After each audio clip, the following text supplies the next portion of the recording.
Welcome back. Ethiopia's Council of Ministers have approved a supplementary budget of 27.89 billion birr for 2019-2020 to finance economic reforms. A statement from the Prime Minister Abiy Ahmed's office says 18 billion birr from the total supplementary budget has been allocated to overcome current economic challenges, and 2 billion will be for safety net programs, while 7.9 billion will be used for the national implementation of equal pay for equal work. Let's turn now to our domestic commodities market update this week. And our focus today is on groundnut. Of course, Nigeria is the largest producer of groundnut in sub-Saharan Africa and the third largest in the world. In 2018, domestic production increased by 19.42% to approximately 2.89 million metric tons from 2.42 million in 2017. We have a research analyst at the Financial Derivatives Company joining us now for more. Tobiloba Ogupolu. Many thanks for coming on the program, Tobiloba. Now, despite being the largest producer of groundnut in sub-Saharan Africa and the third largest in the world, Nigeria's production is still below potential capacity. Why is this so, and what can we do to scale up production to optimal levels? Yes, that is true. Nigeria is the largest producer of groundnut in Africa and the third largest in the world, and that comes after China and India.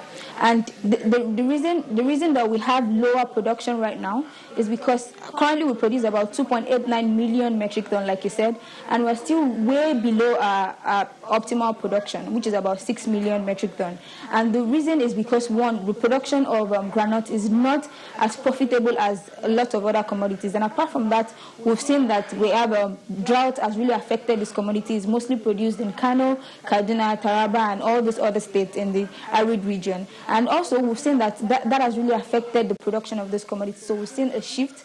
A lot of farmers are moving from producing that particular commodity to producing sorghum or producing soybean. So we've seen a shift from producing that commodity. And apart from that, we've seen that the production of this particular disease, that's the rosette disease, has really been affecting groundnut production. So this has really affected the production of this commodity in Nigeria.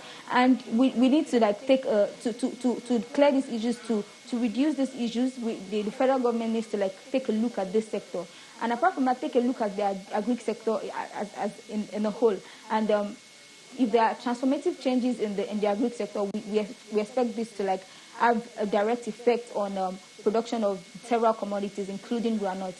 And for a country that is looking to diversify its economy, we need to take a deeper look at the agri sector and see what we can do and what we can do effectively to make production increase.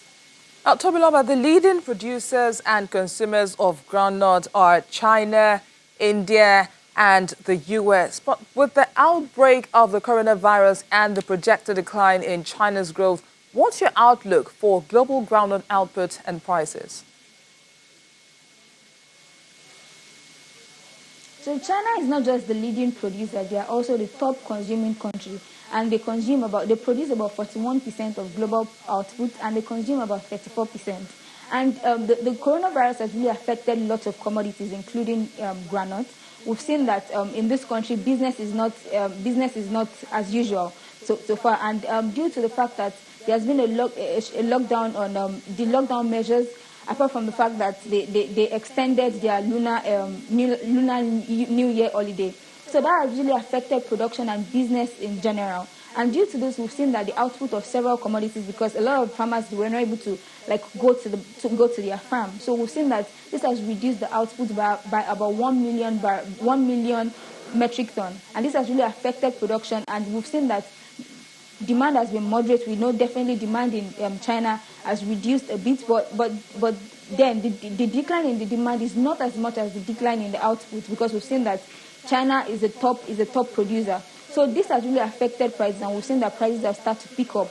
Year-to-date price has increased by about 7.88%, and we expect this to continue, because due to the fact that we know that the output from China would definitely continue to reduce, because it's not still business as usual. And we expect this to still have a negative impact on prices, because prices will start to still continue to increase in the near term. Tech analyst at the financial derivatives company, Tobiloba Ugupolo. Thanks for sharing your thoughts with us on the program. The U.S. Secretary of State Mike Pompeo was in Angola on Monday promoting U.S. businesses as the world's biggest economy battles China for economic influence on the African continent. Mr. Pompeo also denounced corruption during the second leg of an African tour in Angola, where the government is seeking to claw back billions of dollars looted from state coffers. U.S. Secretary of State Mike Pompeo is aiming to promote U.S. investment as an alternative to Chinese loans while easing concerns over a planned U.S. military withdrawal and the expansion of visa restrictions targeting 4 African countries. In Angola's capital, Mr. Pompeo met with President Lourenço, who took office in 2017, promising wide-ranging economic reforms and a crackdown on the endemic graft that marked his predecessor's 4-decade rule. Angola, with sub-Saharan Africa's 3rd largest economy and its 2nd largest oil producer, is ranked as one of the world's most corrupt nations, in 165th place on a list of 180 countries, and that's according to anti-corruption group Transparency International. Corruption is the enemy of nations' growth and progress. Here in Angola, damage from corruption is pretty clear. I spoke with the president today. I was unabashed talking about the work that he's done. Pompeo announced a $2 billion investment in a natural gas project aimed at benefiting American businesses and Angolan people. We've got a group of energy companies going to put more than $2 billion into a natural gas project. It's fantastic. That'll redound to the benefit of the American businesses for sure, but to the Angolan people for sure as well. This reform agenda that the president has put in place has to stick. It has to continue.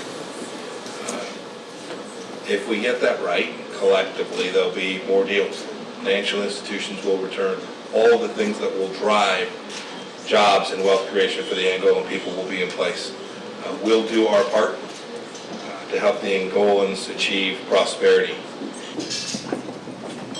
Despite U.S. investment, the bulk of Angola's oil production is destined for China, which holds the lion's share of Angolan foreign debt. Americans, I think. The International Monetary Fund has revised Nigeria's growth forecast for 2020 downwards to 2% from 2.5%, reflecting the impact of lower international oil prices caused by the coronavirus outbreak.